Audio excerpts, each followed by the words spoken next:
बिस्मिल्लाहिर्रहमानिर्रहीम। Vitamin D का role पढ़ते हैं। Vitamin D it has got a potent effect to increase calcium absorption from the intestinal tract. At the same time इसका bone और हमारे kidney पर भी इन्फ्लुएंस होता है। ठीक है, सबसे पहले सिंथेसिस पढ़ते हैं विटामिन डी की। हमारे यहाँ क्या होता है कि स्किन के अंदर एक कंपाउंड होता है दैट इज़ कॉल्ड 7 डिहाइड्रोकोलेस्ट्रॉल। ठीक है, जब उस पर यूवी रेज पड़ती हैं तो that is converted into vitamin D 3। अब बेसिकली जो विटामिन डी की सिंथेसिस होती है ना that is in 3 areas of the body. One is the skin, the second one is the liver and the third one is the kidney. ठीक है, तो skin के अंदर क्या होता है कि विटामिन डी 3 की फॉर्मेशन हो जाती है। ठीक है, एंड लिवर के अंदर क्या होता है कि vitamin D 3 is converted into 25 hydroxy cholecalciferol. अब ये वाला जो स्टेप होता है ना इसको फीडबैक इनहिबिशन के थ्रू जब ये ज़्यादा हो जाता है, ठीक है ना, तो ये फीडबैक इनहिबिशन के थ्रू इसको रिवर्स कर दिया जाता है। ठीक है, या इनहिबिट कर दिया जाता है इस स्टेप को। अब ऐसा क्यों होता है, इसकी रीज़न एक तो ये है कि आपकी बॉडी के अंदर विटामिन डी 3 तो धड़ाधड़ बढ़ती रहती है। ऑब्वियसली जितना आप अपनी स्किन को सन के साथ एक्सपोज करेंगे उतना विटामिन डी 3 की अमाउंट बढ़ती रहेगी। लेकिन जो आपके पास 25 हाइड्रोक्सी कोलकैल्सिफेरॉल की अमाउंट है ना दैट इज़ ऑलवेज कांस्टेंट। ठीक है, एक तो ये बात है, और दूसरी बात ये है कि जो आपके पास कोलकैल्सिफेरॉल है ना that can be stored in the liver for months. लेकिन जब 25 हाइड्रोक्सी कोलकैल्सिफेरॉल एक बार बन गए ना तो that can stay in your body only for weeks. ठीक है, तो इस वजह से हम फीडबैक इनहिबिशन के थ्रू इस स्टेप को रिवर्स कर देते होते हैं। अब 25 हाइड्रोक्सी कोलकैल्सिफेरॉल किडनी में it is converted into 1 to 5 dihydroxy cholecalciferol under the influence और under the active influencing factor of the parathyroid hormone के। जब ये इसको एक्टिवेट करता है तो ये होता है। उन्होंने बताया कि जो 1 to 5 डाईहाइड्रोक्सी कोलकैल्सिफेरॉल है that is the most active and the most potent form. आपके टारगेट टिश्यू को ये वाली फॉर्म विटामिन डी की चाहिए। दूसरा वो कहता है कि जो 1 to 5 डाईहाइड्रोक्सी कोलकैल्सिफेरॉल है ना इसके एक्शन से हमें ऐसा लगता है कि विटामिन डी विटामिन से ज़्यादा एक हार्मोन है। ठीक है, वो मैं आपको आगे बताऊंगी कि वो कैसे। एक उन्होंने बात ये की है कि आपके पास 1 to 5 डाईहाइड्रोक्सी कोलकैल्सिफेरॉल जो होता है ना वो आपकी कैल्शियम कॉन्सेंट्रेशन के बिल्कुल इन्वर्स होता है। यानी कि अगर आपकी बॉडी के अंदर कैल्शियम कॉन्सेंट्रेशन ज़्यादा है तो आपका पैराथायराइड हार्मोन क्या हो जाएगा, इनहिबिट हो जाएगा, और इनफैक्ट ये वाला स्टेप भी इनहिबिट हो जाएगा। ठीक है, ये स्टेप नहीं हो पाएगा, यानी कि 1 to 5 डाईहाइड्रोक्सी कोलकैल्सिफेरॉल नहीं बनेगा जो कि इंटेस्टाइनल एब्जॉर्प्शन ऑफ कैल्शियम को नहीं करवाएगा।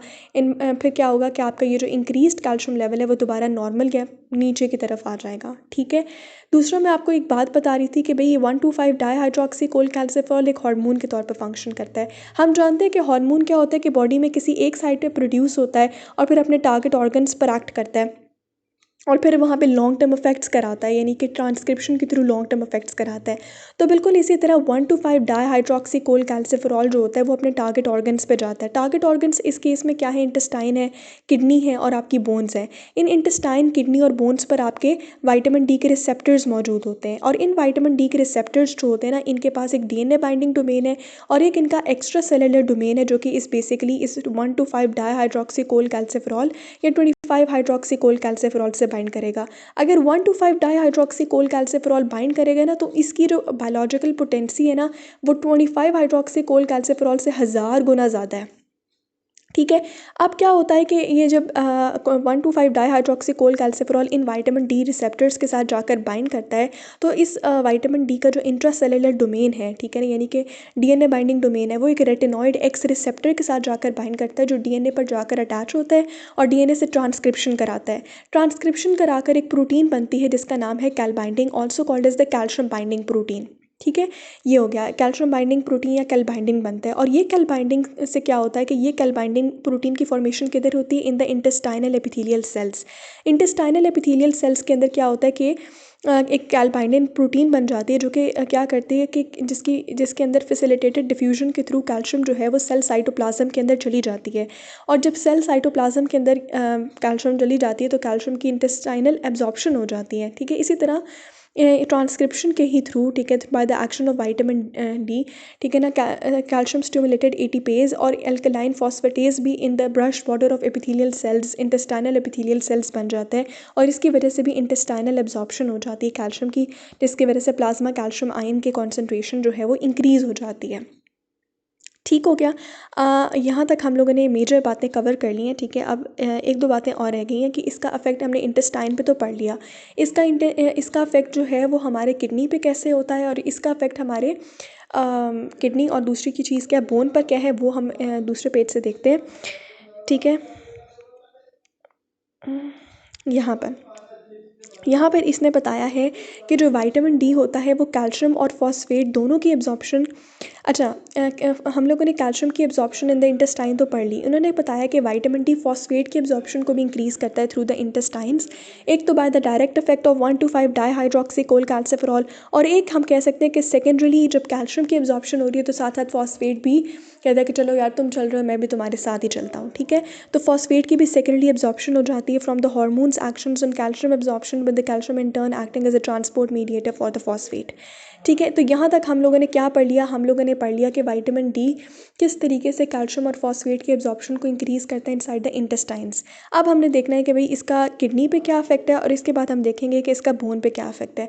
देखो विटामिन डी का जो मेजर इफेक्ट है वो तो आपके इंटेस्टाइन्स पर ही है, जो आपकी बोन्स और आपकी क्या है किडनी है इस पर माइनर इफेक्ट है या वीकर इफेक्ट है। लेकिन ये क्या आपके जो विटामिन डी होता है वो आपकी रीनल कैल्शियम और फॉस्फेट दोनों की एक्सक्रीशन को डिक्रीज़ करता है, दोनों की रीअब्जॉर्प्शन करता है और दोनों के लेवल्स को आपके यूरिन के अंदर कम करता है, ठीक है। और विटामिन डी के इफेक्ट बोन पर जो है वो डिपेंड करते हैं कि आपने एडमिनिस्ट्रेशन कितनी की है विटामिन डी की। अगर आपने बहुत ही ज़्यादा विटामिन डी को एडमिनिस्टर कर दिया है तो वो क्या करेगा, आपकी बोन की रिजॉर्प्शन कराएगा, यानी कि आपकी बोन को तोड़कर ऑस्टियोक्लास्टिक एक्टिविटी कराकर आपकी बोन में से कैल्शियम को निकाल कर जो है वो एक्स्ट्रा सेलुलर फ्लूइड में जाएगा। लेकिन अगर आप विटामिन डी जो है माइल्डर क्वांटिटीज़ या स्मॉलर क्वांटिटीज़ में करा रहे हैं तो आपकी बोन की कैल्सिफिकेशन कराएगा, ठीक है ना, बोन की कैल्सिफिकेशन कराएगा। तो विटामिन डी की कितनी अमाउंट्स जो है आप पेशेंट को दे रहे हैं वो बड़ी इंपॉर्टेंट है। अगर विटामिन डी को आप बहुत हाई डोजेज़ में दे रहे हैं, 1000 इंटरनेशनल यूनिट से भी ज़्यादा दे रहे हैं, तो फिर उसमें क्या होगा कि आप इसका मतलब आप ये चाह रहे हैं कि आप उसके ब्लड के अंदर कैल्शियम लेवल्स को इम्प्रूव करें। और अगर आप क्या कह रहे हैं कि विटामिन डी जो है वो आप दे रहे हैं माइल्डर क्वांटिटीज़ में, यानी 1000 इंटरनेशनल यूनिट से कम दे रही हैं, उतनी लेवल्स में दे रहे हैं, तो इसका मतलब ये है कि आप बोन की कैल्सिफिकेशन चाहते हैं, आप चाहते हैं कि बोन्स जो है वो उनकी स्ट्रेंथ हो, ठीक है। और ये दोनों जो है 1,2,5 डाईहाइड्रोक्सीकोल कैल्सिफेरॉल के एक्शन से होती हैं। एक इस प्रोसेस में अगर आप रिजॉर्प्शन करा रहे हैं तो वो क्या करें कि ऐसे चैनल्स बना रहे हैं कि कैल्शियम जो है वो आपकी बोन से बाहर निकले, और इस केस में ऐसे चैनल्स बना रहे हैं कि कैल्शियम जो है वो दोबारा से आपकी बोन्स के अंदर डिपॉजिट हो जाए, ठीक है। तो ये सारा का सारा रोल था अबाउट विटामिन डी।